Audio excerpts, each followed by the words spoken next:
এই জীবনে আমাদের দুজন সঙ্গী, এক হলো অন্ধকার আর এক হলো প্রকাশ। এবার যখন এই অন্ধকারে আমরা প্রদীপ জ্বালাই, সেই প্রকাশের জন্য অন্ধকার আমাদের উপর রুষ্ট হয়ে চলে যায়। এবার যদি অন্ধকারকে খুশি করতে যাও, তাহলে প্রকাশ আমাদের উপর রুষ্ট হয়ে চলে যায়। এ হলো ঠিক সেই পরিস্থিতি যে আমাদের দুই বন্ধু, তাদের মধ্যে সদ্ভাব নেই। যদি কোনো একজনের মান ভাঙাতে বা খুশি করতে যাও, তাহলে দ্বিতীয়জন অবশ্যই রুষ্ট হয়। সেই অবস্থায় আপনাকে বোঝদারের মতো কাজ করতে হবে, যে কখন কাকে সমর্থন করতে হবে, কখন কার সাথে চলতে হবে। যদি পারেন তাহলে সকলকে একসাথে নিয়ে চলবেন। যদি কোনো মানুষের মধ্যে বনিবনা না হয়, তাহলে তাদের মধ্যে সামঞ্জস্য বজায় রেখে সংসারের রীতিনীতির চক্র চালিত করা, এটাই তো হলো মনুষ্য জীবন। এবার এটা কিভাবে করা সম্ভব? শুধুমাত্র প্রেমের দ্বারা। তাহলে এইভাবেই সবাইকে প্রেমের দ্বারা বেঁধে রাখুন, আর আমার সাথে ভালোবেসে বলুন, রাধা রাধা। এই সংসারের সব থেকে গুরুত্বপূর্ণ তত্ত্ব কোনটা? প্রথম হলো সময়। জন্ম থেকে মৃত্যু পর্যন্ত এই যে সময়, এটাই তো হলো জীবন। দ্বিতীয় হলো জীবন, যাতে আমরা সময়ের সদ্ব্যবহার করি, শ্রেষ্ঠ থেকে শ্রেষ্ঠতর কাজ করার চেষ্টা করি। বহু বছরের এই পরম্পরা, এই সংস্কৃতিকে এগিয়ে নিয়ে যাওয়ার চেষ্টা করি। এই সংসারে আমরা অংশগ্রহণ করতে চেষ্টা করি। তৃতীয় হলো ধন, সেই ধন যা প্রত্যেক ব্যক্তি অর্জন করতে চেষ্টা করেন। এবার এই তিনটি তত্ত্বের মধ্যে একটা সামঞ্জস্য আছে, সমান ব্যাপার আছে। সে ধনই হোক বা সময় হোক বা হোক জীবন। আর সেই সমান ব্যাপার হলো যে যদি আপনি এটা গণনা করতে থাকেন, তাহলে তা কমতে থাকে। যদি আপনি এটা ব্যবহার করেন, তাহলে তা বাড়তে থাকে। একে সংগঠিত করে রাখতে চেষ্টা করলে এ হাত থেকে ফসকে যায়। কিন্তু যদি আপনি একে সামলে রাখতে শিখে যান, তাহলে এমন কাজ করবেন যাতে সংসারের সাথে সাথে পরবর্তী প্রজন্ম লাভবান হবে। যদি কিছু শিখতে চান, তাহলে সামলাতে শিখুন, গণনা করা বা সংগঠিত করা নয়। আসুন আর আমার সাথে ভালোবেসে বলুন, রাধা রাধা। এই সংসারের সব থেকে বড় সুখ কি? কেউ বলবেন নিজের লক্ষ্য প্রাপ্ত করা, কেউ বলবেন ধন উপার্জন করা, কেউ বলবেন নিদ্রাই সব থেকে বড় সুখ, কেউ বলবেন রাজ্য লাভ করা, আবার কেউ বলবেন মাতার হাত থেকে খাবার খাওয়া, আদি ইত্যাদি। কিন্তু যদি সত্যি কথা বলি, এই সংসারের সব থেকে বড় সুখ হলো সেবা করা। কখনো কাউকে সেবা করে দেখুন। এই সেবা দ্বারা অন্য কোনো মানুষের আশীর্বাদ লাভ করাতেই সুখ রয়েছে। আপনার সেবা ভাব দ্বারা যখন কোনো মানুষ নিজের অন্তরাত্মা থেকে আপনাকে আশীর্বাদ করে, তার থেকে বড় সুখ আর কিছুই নেই। কারণ প্রত্যেক মানুষের মধ্যে ঈশ্বর বাস করেন। নরের সেবাই হলো নারায়ণের সেবা। নিষ্কাম সেবা করাই হলো সব থেকে বড় সুখ। তাই নিজের অন্তরে সেবার এই ভাব জাগ্রত করুন। যে সুখের কথা আমি বলছি, সেই সুখ অনুভব করেই দেখুন। এই মন সুপ্রসন্ন হয়ে বলবে, রাধা রাধা। কিছু মানুষ বড়ই বিচিত্র হন, এমনভাবে জীবনযাপন করেন যেন তাদের কোনোদিন মৃত্যুই হবে না। নিজেদের অহংকারের বশে একটা কথা ভুলে যান, যে যতই তারা নিঃশ্বাস নিচ্ছেন, যতই তারা জীবনযাপন করছেন, ততই তারা মৃত্যুর দিকে এগিয়ে চলেছেন। কারণ আমাদের এই জীবন তা নিঃশ্বাসের ওপর নির্ভরশীল। নিঃশ্বাস চলছে মানে জীবন চলছে। নিঃশ্বাস যদি থেমে যায়, তাহলে জীবনও থেমে যাবে। আমাদের জীবনের প্রদীপ যে কোনো মুহূর্তে নিভে যেতে পারে, আর কত সময় বাকি রয়েছে সেই বিষয়ে আমাদের কোনো ধারণাই নেই। তাই যে মুহূর্ত আমরা এখন যাপন করছি, সেটার সদ্ব্যবহার করে নেওয়া যাক। কোনো শুভ কর্ম করে নেওয়া যাক, এমন কোনো কর্ম যার দ্বারা আমাদের ব্যক্তিত্বতে এমন এক চমক আসে যে আমাদের মৃত্যুর পরেও এই সংসার আমাদের চিরস্মরণীয় করে। কারণ একটা কথা ঠিক, মৃত্যু হলো একটা অটল সত্য।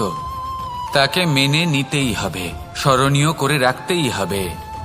যে সময় আছে তার সদ্ব্যবহার করুন আর আমার সাথে ভালোবেসে বলুন, রাধা রাধা। আপনি এটা শুনে থাকবেন যে ছোট্ট একটা বালক সে ঈশ্বরের প্রতিরূপ হয়, কিন্তু এমন কেন বলা হয় তা কি আপনি কখনো ভেবে দেখেছেন? আমি আপনাকে বলছি, কোন একটা ছোট্ট বালককে দেখুন, সে কি করে? সকলকে সমান চোখে দেখে। ওর মনে না কোনো ছলনা রয়েছে, না কোনো কপটতা, না অহংকার রয়েছে, আর না কোনো বিষয় নিয়ে কোনো চিন্তা। সকলকে সে সমান চোখে দেখে আর নিজের মধ্যেই প্রসন্ন থাকে, সকল বিকার থেকে মুক্ত। এগুলোই তো সেই গুণ সেই বালকের মধ্যে, যা হলো ঈশ্বর স্বরূপ। এবার ভেবে দেখুন, যদি প্রত্যেকটা মানুষ এই ছোট বালকের মতো সেই সব গুণ নিজের মধ্যে জাগ্রত করে তোলে, তাহলে কি হবে? তারাও ঈশ্বর তুল্য হয়ে উঠবে। তাই আপনিও এটাই করুন, নিজের মনকে বিকার মুক্ত করুন সেই ছোট্ট বালকের মতো। মনের মধ্যে না কোনো চিন্তা রাখবেন, না মোহ, না ক্রোধ, না কোনো রকমের ছলনা বা কপটতা। সবাইকে সমান চোখে দেখুন আর নিজের মনেই প্রসন্ন থাকতে শিখুন। এই মন প্রেমময় হয়ে বলবে, রাধা রাধা। মানুষের এই জীবন, মানুষ জন্ম নেয়, একটা নির্দিষ্ট সময়ের পরে এই সংসার ত্যাগ করে চলেও যায়। এবার শুধু এটাই আবশ্যক নয় যে এই জীবনকালকে আপনি যাপন করবেন, শুধু এটাই গুরুত্বপূর্ণ নয়।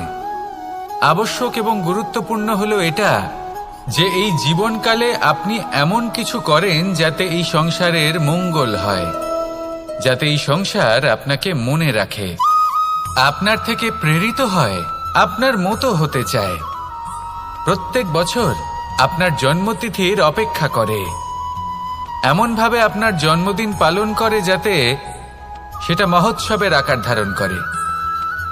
এবার এই জন্মদিন এমনি এমনি মহোৎসবে পরিণত হয় না। তখন হয় না যখন কোনো ব্যক্তি রাজার রূপে বা কোনো গোয়ালার রূপে জন্মগ্রহণ করে।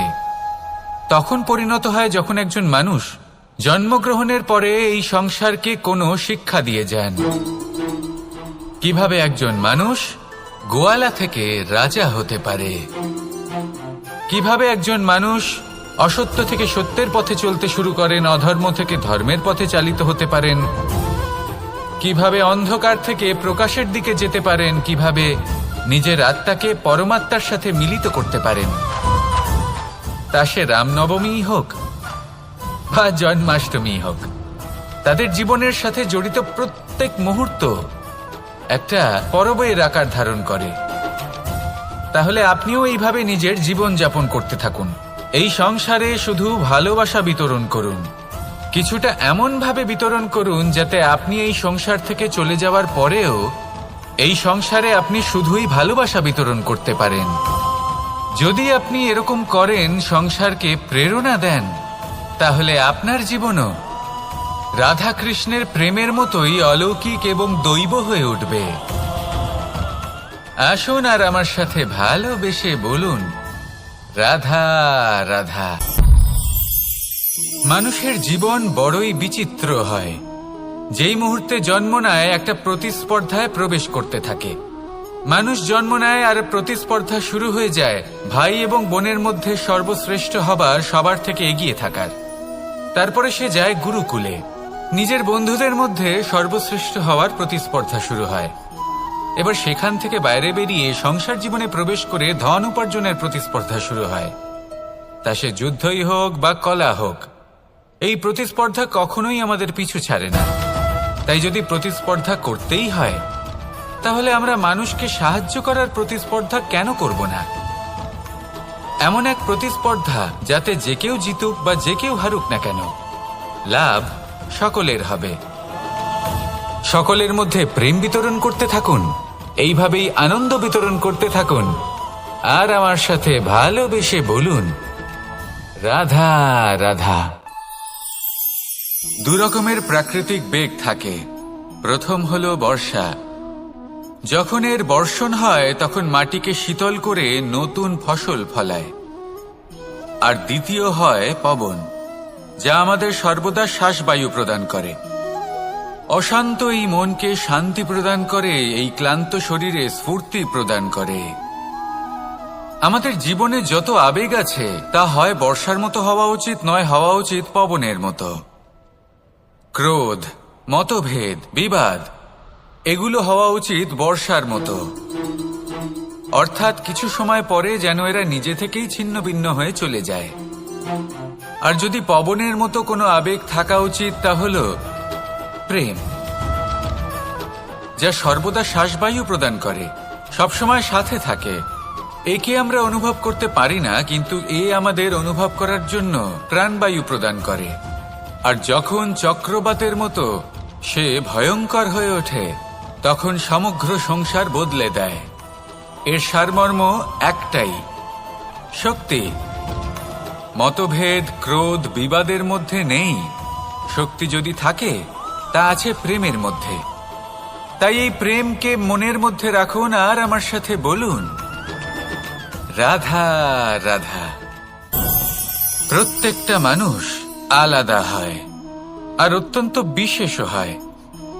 প্রত্যেক মানুষ ভিন্ন ভিন্ন পরিবেশে পালিত হয়, বড় হয়। প্রত্যেকের নিজস্ব চিন্তা ভাবনা থাকে, নিজস্ব বিচারধারা থাকে। যখন অনেক ভিন্ন বিচারধারা একত্রিত হয়ে যায়, তখন শুরু হয় বিবাদ। এবার এই বিবাদের সময় আপনি দেখবেন দুই ব্যক্তি যাদের মধ্যে এই বিবাদ হচ্ছে সবসময় এটা প্রমাণ করতে চান যে তার সামনের ব্যক্তি এবং তার ভাবনা, তার বিচারধারা বা তার বক্তব্য হলো অনুচিত। এবার এটাই যদি প্রেমপূর্বক রূপে আপনি ভেবে দেখতে চেষ্টা করেন যে সামনের ব্যক্তিটির বক্তব্য, তার মানসিকতা আসলে কি, তাতে উচিত ঠিক কি, সেটা আমরা বুঝতে পারি।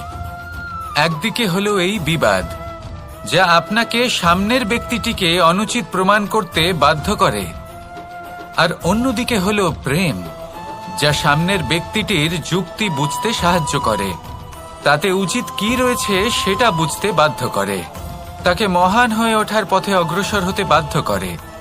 তাই এই বিবাদকে ত্যাগ করুন আর প্রেমকে আপন করে নিন, আর এই প্রেম ভাব নিয়ে বলুন, রাধা রাধা।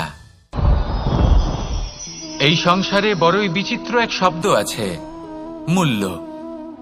এর প্রয়োগ আমরা জীবনেও করে থাকি, আবার ব্যবসাতেও করে থাকি। একজন উদ্যোগপতি সবসময় বলেন, ব্যবসার মূল্য সবসময় উচ্চমান হওয়া উচিত, তাতে লাভ বেশি।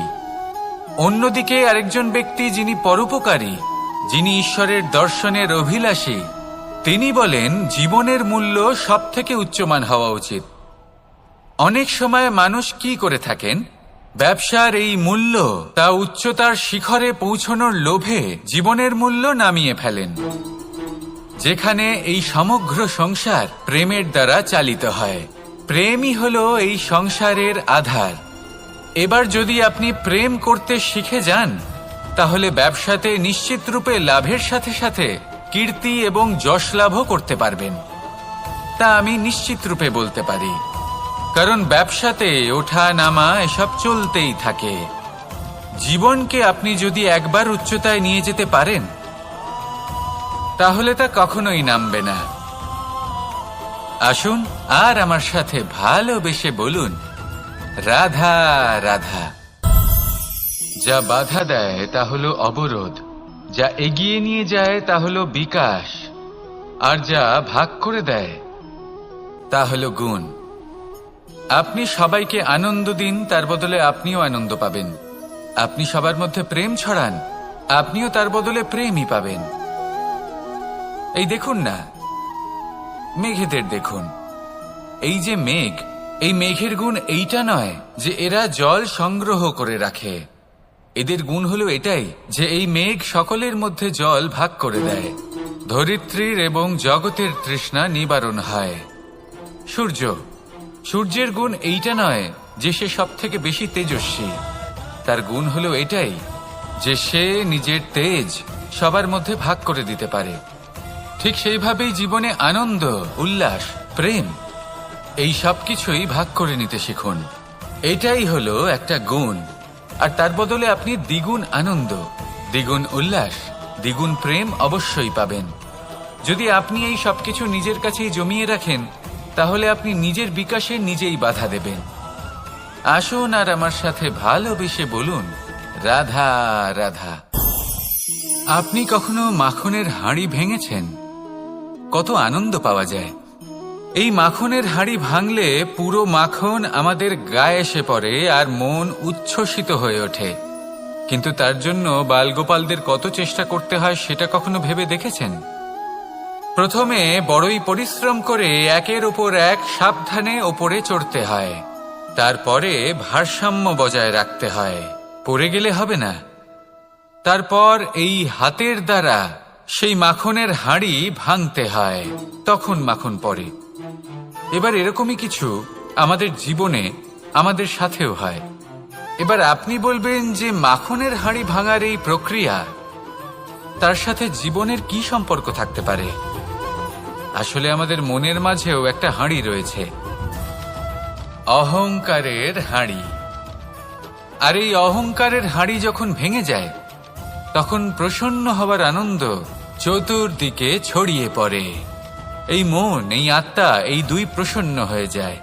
কিন্তু তার জন্য আপনাদেরকেও বালগোপালের মতো চেষ্টা করে যেতেই হবে, ভারসাম্য বজায় রাখতেই হবে মনের মাঝে এবং এই বুদ্ধিতে, ভালো এবং মন্দের মধ্যে, লোভ এবং পরমার্থের মধ্যে।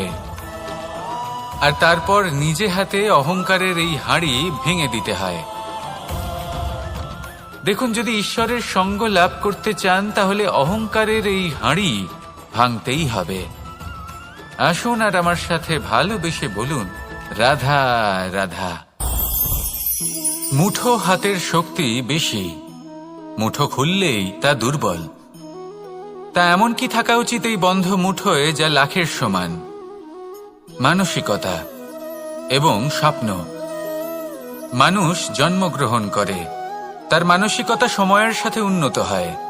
মানসিকতা অনুযায়ী সে স্বপ্ন দেখে, আর সেই স্বপ্ন সার্থক করতে সে পরিশ্রম করতে থাকে। কিন্তু খুব গুরুত্বপূর্ণ একটা কথা আছে যা আপনার মনে রাখা উচিত। আপনার এই মানসিকতা, আপনার এই স্বপ্ন, তা যেন আপনার নিয়ন্ত্রণে থাকে। আপনার বন্ধ মুঠোয় যেন এর লাগাম থাকে, আপনি যেন এর প্রভু হন। যদি তা হয়, তবেই আপনি লাভবান হবেন। যদি এরা আপনাকে নিয়ন্ত্রণ করতে থাকে, যদি আপনার মুঠো খুলে যায়, না পথ আপনার নিয়ন্ত্রণে থাকবে, না মানসিকতা থাকবে, না স্বপ্ন নিয়ন্ত্রণে থাকবে। আর যদি তাই হয়, তাহলে আপনি আপনার ভবিষ্যৎ নষ্ট করে ফেলবেন।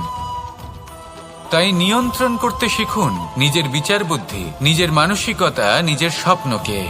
নিজের এই স্বপ্ন পূরণ করুন আর আমার সাথে ভালোবেসে বলুন, রাধা রাধা। এই সংসারের সব থেকে কঠোর ধাতুর মধ্যে একটি হলো লোহা। লোহা দিয়ে আমরা অনেক অস্ত্র শস্ত্র লাভ করি, অনেক বস্তুও লাভ করি। এবার এই লোহাকে কাটার জন্য, একে কোনো আকার দেওয়ার জন্য কি প্রয়োগ করতে হয়? লোহা। এবার এই কথাটা আমরা সকলেই জানি যে লোহার দ্বারাই লোহাকে কাটতে হয়। এবার এই কথা আমি আপনাকে কেন বলছি? এরপরে খুব বড় একটা প্রশ্ন আসে, যা খুব বড় শিক্ষা দিয়ে যায়। এটা কেন হয় যে আমরা একটা লোহা দিয়ে একটা লোহাতে আঘাত করছি, কিন্তু যে লোহা দ্বারা আঘাত করছি তার আকার বদলাচ্ছে না, যার উপর প্রহার করছি তার আকার বদলাচ্ছে? এতে পার্থক্যটা কোথায়? পার্থক্য হলো তাপমাত্রার। দেখুন, যে লোহাকে আমরা কাটতে চাই তার তাপমাত্রা বাড়াতে হয়, তাকে গরম করতে হয়। আর যে লোহা দ্বারা আমরা আঘাত করতে চলেছি, সেই লোহা আমাদের ঠান্ডা রাখতে হয়। অর্থাৎ ঠান্ডা লোহা গরম লোহাকে কেটে দেয়। এবার এই শিক্ষা কি আমাদের জীবনে যথেষ্ট নয়? আমাদের জীবনে অনেক সমস্যা আসতে পারে, কিন্তু আমাদের এই বিষয়ে বিশেষ খেয়াল রাখতে হবে যে আমাদের মনকে আমরা যেন ঠান্ডা রাখি, এই মস্তিষ্ককে শান্ত রাখতে হবে। যদি আমরা ক্রোধ বা ঈর্ষার আগুনে জ্বলতে থাকি, বিদ্বেষের আগুনে জ্বলতে থাকি, তাহলে আমরাও সেই লোহার মতোই হয়ে যাব যার তাপমাত্রা অত্যন্ত বেশি।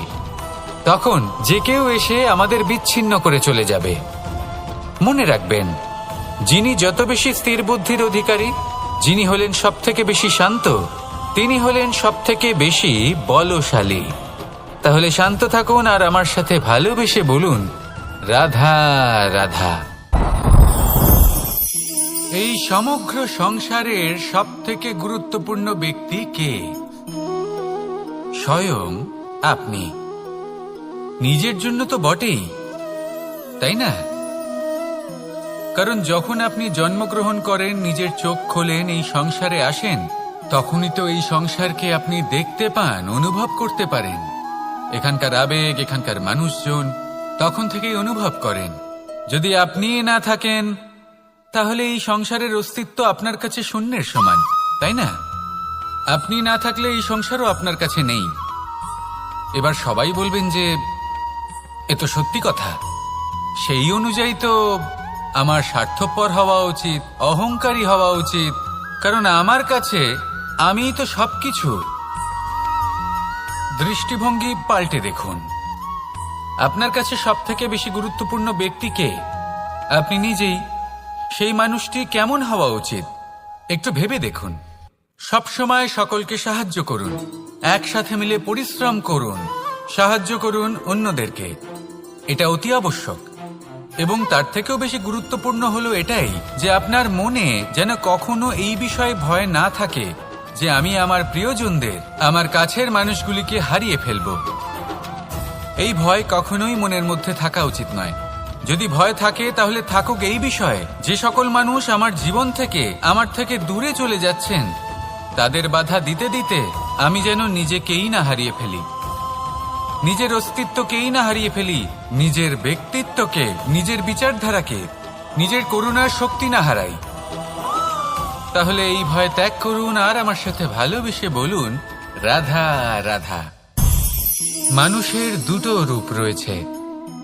এক, আমাদের এই মুখ যা শুধুই চোখে দেখা যায়, আর দ্বিতীয় আমাদের এই মন যা শুধুমাত্র অন্তরাত্মা দ্বারা দেখা যায়। এবার আমাদের এই মুখ তা ঈশ্বর সকলকেই আগে থেকেই প্রদান করেছেন, কিন্তু এই মন কেমন হবে তা আমাদের জীবনের অনুভূতি এবং আমাদের জীবনের লক্ষ্য এগুলি সুনিশ্চিত করে। অর্থাৎ নেত্র দিয়ে দেখা যায় আমাদের এই মুখ, তা শুধুই এই কারণে প্রয়োজন যাতে সংসার আমাদের দেখতে পায়, আমাদের চিনতে পারে। কিন্তু যদি এই সংসারে আপনি প্রকৃত অর্থে মান সম্মান লাভ করতে চান, তাহলে নিজের অন্তরাত্মাকে আপনাকে বিকশিত করতেই হবে। দেখুন, কথায় আছে এই যে অসুর, তা শারীরিকভাবে উপস্থিত নয়, তা মনের মধ্যে থাকে। যদি এই মন থেকে অসুরকে বের করে দেওয়া যায়, তাহলে শরীরে তা উপস্থিত থাকবেই না।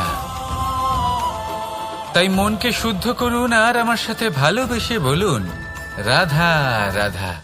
প্রয়াস, পরিশ্রম, এই শব্দগুলি শুনতে হয়তো ছোট মনে হয়, কিন্তু এর মূল্য অনেকটাই অধিক। এবার প্রয়াসও কিন্তু দুই ধরনের হয়। একটা প্রয়াস তাই যা আমরা নিজের মন থেকে, অন্তর থেকে সমগ্র শক্তি দিয়ে করার চেষ্টা করি। এবারে এই প্রয়াস প্রচেষ্টার নামান্তর। কিছু প্রয়াস এমনও হয় যেমন দ্যুতক্রীড়া খেলা। মানুষ বলেন আজ একটু প্রয়াস করি, একটু দ্যুতক্রীড়া খেলেই দেখি, যদি বিজয়ী হই তবে ভালো ব্যাপার, যদি না হই তবে আর কখনো খেলবো না। এটাও কিন্তু প্রয়াস, কিন্তু এই প্রয়াস পরিশ্রম নয়। পাণ্ডবদের দেখুন, ওনারা যখন পরিশ্রম করেছিলেন তখন খাণ্ডবপ্রস্থকেও ইন্দ্রপ্রস্থ বানিয়েছিলেন। দ্যুতক্রীড়া খেললেন, সেই মুহূর্তেই ইন্দ্রপ্রস্থ হারিয়ে ফেললেন। পরিশ্রম করলেন, সগৌরবের রাজা হলেন। দ্যুতক্রীড়া খেললেন, তখন এক মুহূর্তে রাজা থেকে নিঃস্ব হয়ে গেলেন। সারমর্ম এটাই যে দ্যুতক্রীড়া কখনো কখনো আপনার মিত্র হতে পারে, কখনো সে আপনাকে বিজয়ী করতে পারে, কিন্তু প্রয়াস এবং পরিশ্রম যখন একসাথে মিলিত হয় তখন তা সর্বদাই আপনার সাথে থাকে। প্রয়াস করতে থাকুন, পরিশ্রম করতে থাকুন, আর আমার সাথে ভালোবেসে বলুন রাধা রাধা। মানুষ কখনো কখনো সময়কে নিয়ন্ত্রণ করতে চেষ্টা করে, কখনো কখনো সময়ের গুরুত্ব বুঝতে পারে না। এটা ভাবে যে এই কিছু মুহূর্ত কেটে যাক, একে অতিবাহিত করি, তাহলে কি বা হবে, কয়েকটা মুহূর্ত মাত্র। কিন্তু তা নয়। আজকের একটা মুহূর্ত ভবিষ্যতের অনেক বড় পরিবর্তনের ভিত হতে পারে। আজকের একটা মুহূর্ত আপনার ভবিষ্যৎকে উজ্জ্বল করে তুলতে পারে। সেই জন্য ছোট ছোট মুহূর্তগুলিকে অদেখা করবেন না। সময়কে কাজে লাগান, পূর্ণরূপে কাজে লাগান। এবার যদি আপনি কাউকে সাহায্য করতে চান আর সেই কারণেই যদি থেমে থাকেন, তাহলে ঠিক আছে, কারণ আপনি কাউকে সাহায্য করে তার জীবনকে আরো ভালো করে তুলতে চাইছেন, আরো শ্রেষ্ঠ করতে চাইছেন। এই পুণ্য, এই কর্ম ফিরে আপনার কাছেই আসবে আর আপনার জীবনকে শুভ করে তুলবে। কিন্তু যদি আপনি আলস্যের কারণে থেমে থাকেন এবং কিছুই না করেন, সময় নষ্ট করেন, তাহলে কিন্তু একটাই ঘটনা ঘটবে, আপনার ভবিষ্যৎ বিপদগ্রস্ত হয়ে পড়বে, আর কিছুই নয়। সেই জন্য এটা বোঝা প্রয়োজন যে কখন থামতে হবে এবং কেন থামতে হবে। যদি আপনার থামার কারণ এবং সময় অনুচিত হয়ে থাকে, তাহলে আপনার ভবিষ্যৎ কখনোই উচিত হতে পারে না। সেই জন্য সময়কে সম্মান করুন আর পূর্ণ ব্যবহার করতে শিখুন। আর আমার সাথে ভালোবেসে বলুন, রাধা রাধা। জীবনে সবসময় সেটা হয় না যা আমরা চাই, তেমন ভাবে হয় না যেমন ভাবে আমরা চাই। এবার তাতে আমরা দুঃখ পাই, নিরাশ হয়ে পড়ি, ভাগ্যকে দোষ দিই অথবা অন্য কাউকে বা নিজেকে। কিন্তু সত্যটা কি সেটা আমাদের জানতে হবে। এই সংসার নির্মিত হয়েছে পাহাড় দ্বারা এবং পাথর দ্বারা, তাই প্রত্যেক স্থানে ছোট ছোট ছোট ছোট নুড়ি পাথর তো অবশ্যই থাকবে। এগুলো এড়িয়ে যাওয়া সম্ভব নয়, আর এই কথাটা আমরা সকলে জানি। এবার এইভাবেই আমাদের জীবনে নানান রকমের সমস্যা লেগেই থাকে। এর হাত থেকে কোনোভাবেই নিস্তার পাওয়া সম্ভব নয়।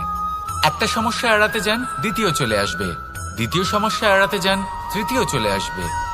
কিন্তু সমস্যা জীবনে থাকবেই, আর আপনাকে সাহায্য করার জন্যই থাকবে কোনো না কোনো রূপে।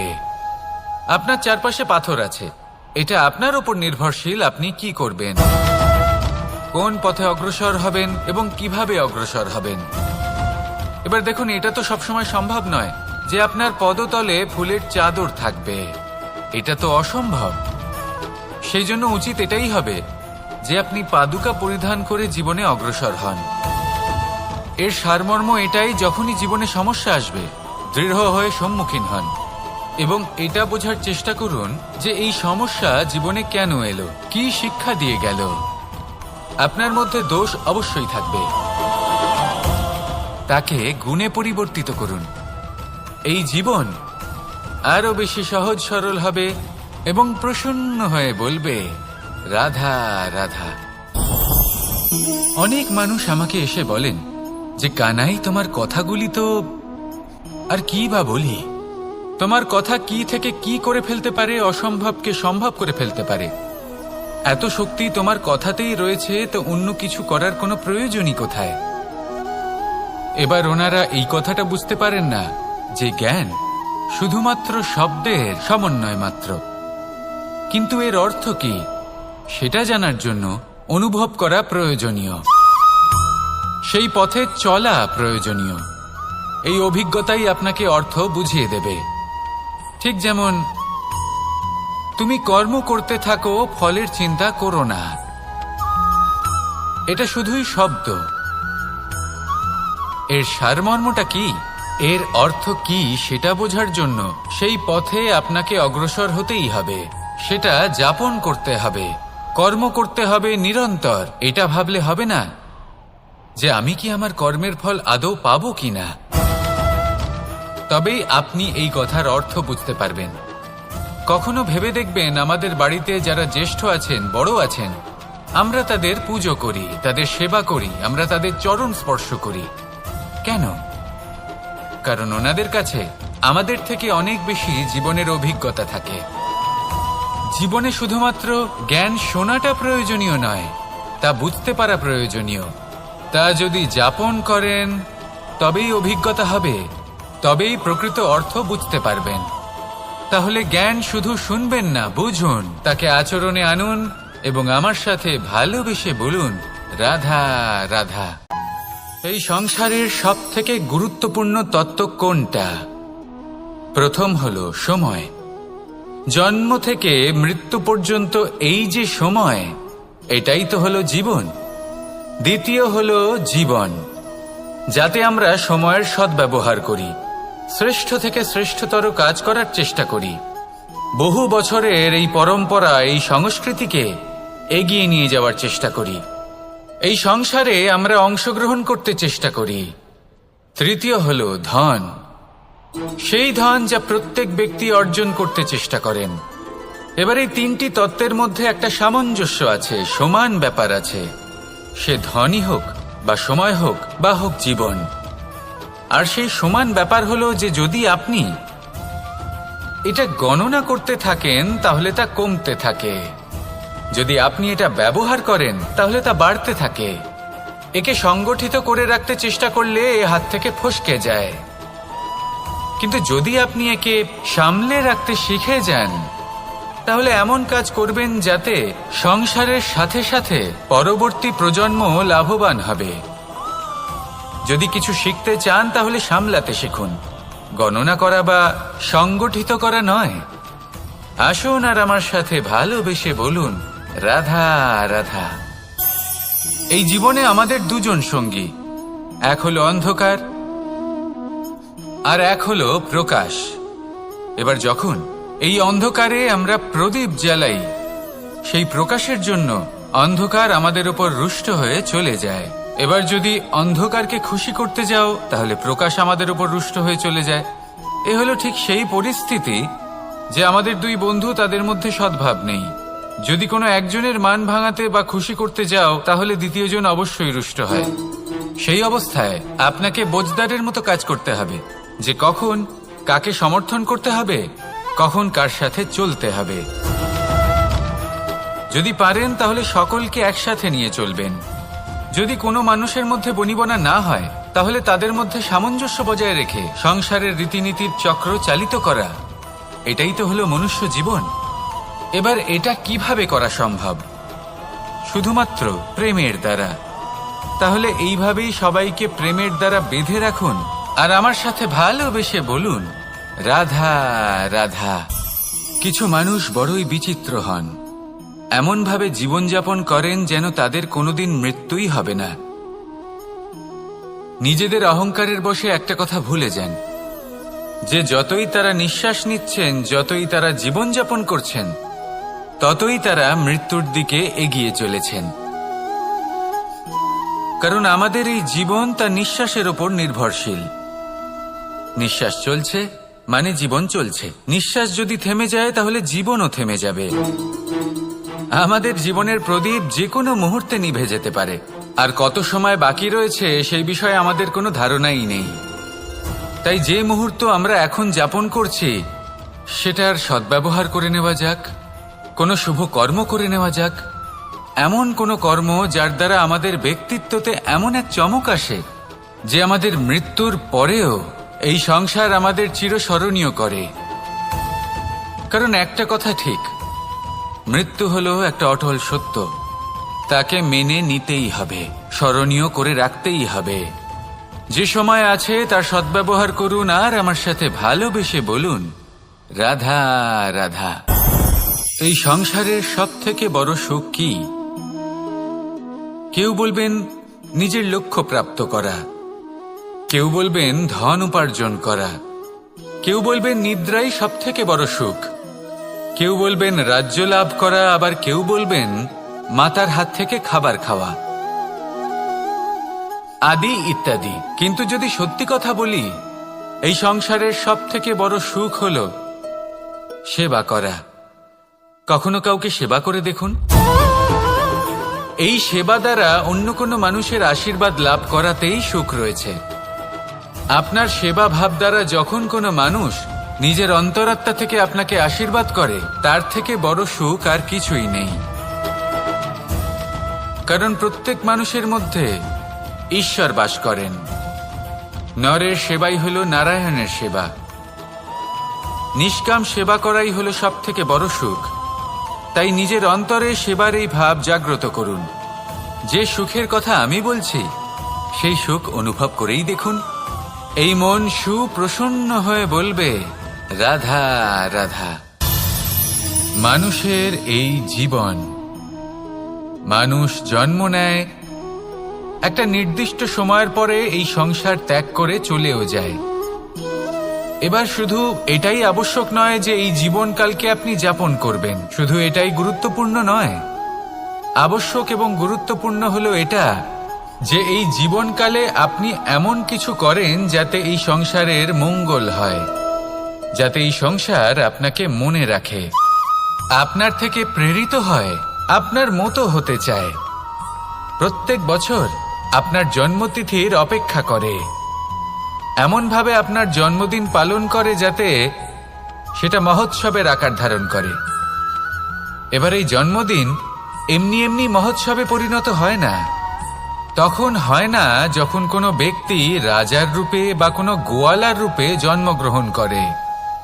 তখন পরিণত হয় যখন একজন মানুষ জন্মগ্রহণের পরে এই সংসারকে কোনো শিক্ষা দিয়ে যান। কিভাবে একজন মানুষ গোয়ালা থেকে রাজা হতে পারে, কিভাবে একজন মানুষ অসত্য থেকে সত্যের পথে চলতে শুরু করেন, অধর্ম থেকে ধর্মের পথে চালিত হতে পারেন, কিভাবে অন্ধকার থেকে প্রকাশের দিকে যেতে পারেন, কিভাবে নিজের আত্মাকে পরমাত্মার সাথে মিলিত করতে পারেন। তা সে রামনবমী হোক বা জন্মাষ্টমী হোক, তাদের জীবনের